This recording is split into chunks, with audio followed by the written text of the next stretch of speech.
Happy birthday to you. Happy birthday to you.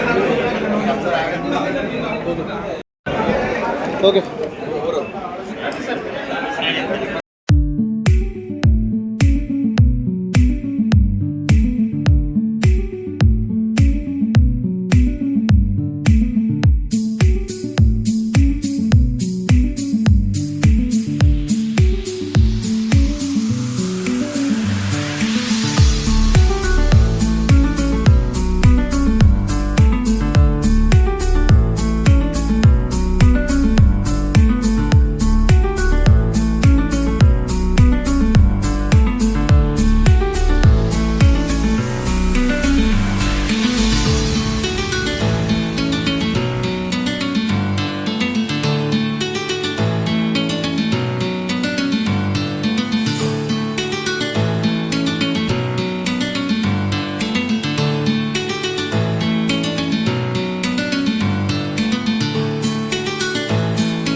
నువ్వైనప్పుడు నీకు అది ఆగదన్న Congress party Congress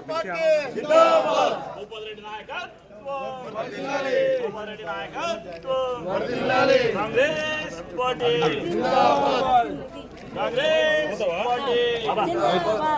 నిన్న జరిగిన మున్సిపాలిటీ ఎన్నికల్లో మున్సిపల్ కార్పొరేషన్ నిజామాబాద్ ఎన్నికల్లో ఇప్పుడు మన జిల్లాలోనే బోధన్ నిజామాబాద్ మున్సిపాలిటీ కార్పొరేషను అదేవిధంగా ఆర్మూర్ భీమ్గల్ అట్లా మొత్తం కూడా 121 కార్పొరేషన్స్ 121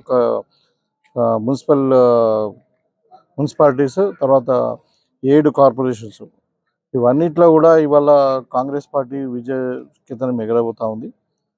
సో బీజేపీ వాళ్ళు టీఆర్ఎస్ వాళ్ళు కుమ్ముకై కలిసి పోరాటం చేసినప్పటికీ ఎన్ని కుట్రలు కుతంత్రాలు పనినా కాంగ్రెస్ పార్టీ మీద అబండాలు వేసినా రేవంత్ రెడ్డి గారిని మీద అబండాలు వేసినా కానీ మరి ఇలా బీజేపీ వాళ్ళు మతం పేరు మీద ఓట్లు చీల్చాలని ప్రయత్నం చేసినా కానీ మరి తెలంగాణ ప్రజలు చాలా విఘ్నులు తెలివైన వారు కాబట్టి ఇలా మరి కాంగ్రెస్ పార్టీ యొక్క సిద్ధాంతం ఏంది, ఇవాళ కాంగ్రెస్ పార్టీ యొక్క ఆలోచన ఏంటంటే అభివృద్ధి, తెలంగాణను నంబర్ 1 రాష్ట్రంగా అభివృద్ధి చెందడం, తర్వాత పేదవారికి సంక్షేమ ఫలాలు అందించడం, దాంట్లో క్యాస్ట్ క్రీడు ఏం లేదు, అందరు కూడా ప్రతి పేదవానికి సంక్షేమ పథకాలు అందాలన్నదే.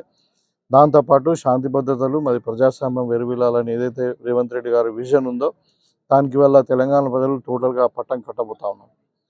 ముఖ్యంగా నిజామాబాద్ మున్సిపల్ కార్పొరేషన్ గురించి ఇవాళ మన నిజామాబాద్ రూరల్లో 6 డివిజన్లు ఉన్నాయి.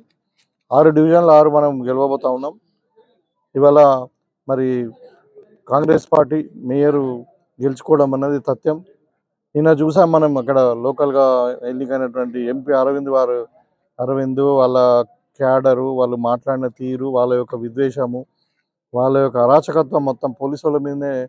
మరి పాపం వాళ్ళు డ్యూటీ చేస్తుంటే వాళ్ళని తిడతా ఉన్నారు. ఒక ఫ్రస్ట్రేషన్ కనబడతా ఉంది వాళ్ళ దగ్గర.